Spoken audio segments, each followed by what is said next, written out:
So I'd like to go through a few of the examples in the appendix. I don't know if you're going to watch this at the beginning or maybe you're just going to roll over these things at the end. If at the end you would have already really pretty much covered these things. So this is mostly just an introduction to argparse. Maybe this would be a separate thing that you would just watch or share with somebody to get them an idea of why you should use argparse.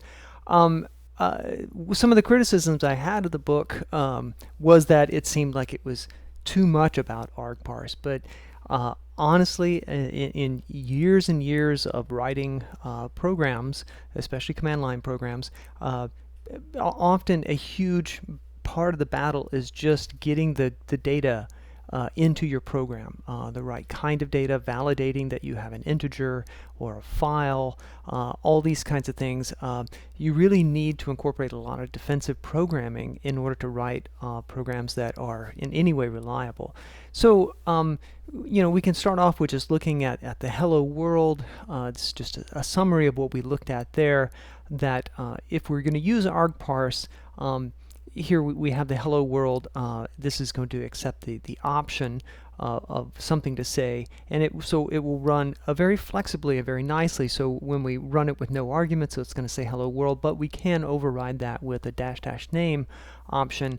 And when we're using argparse, we can have this kind of an option, and then we get -h and -help for free. So if you've never used argparse before, it's really worth learning how to write a program that works flexibly like this and also produces its own documentation.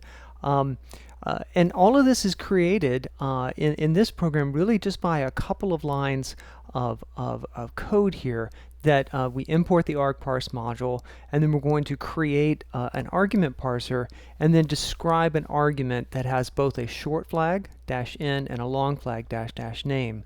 And this is going to be an option because the names start with dashes. If there's a dash at the beginning of the name, then it's an option.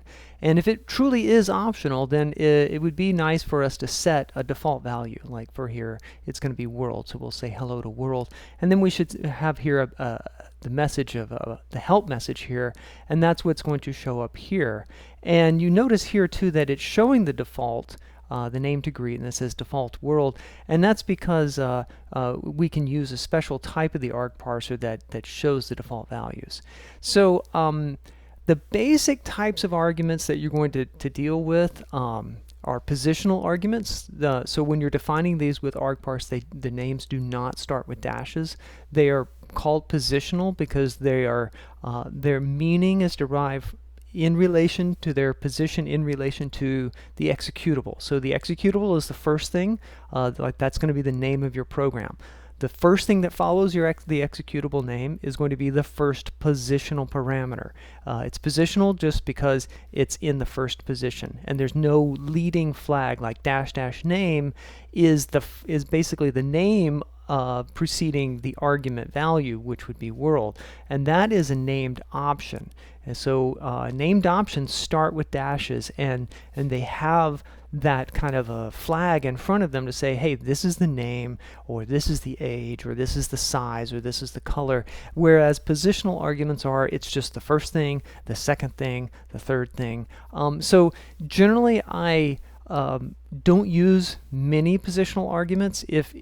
Often it'll be something like one or more input files will be the positional arguments, but I would almost never have an argument like the color of something and the size of something as two positional arguments, because it'd be so easy to not be able to remember which one comes first, color and size.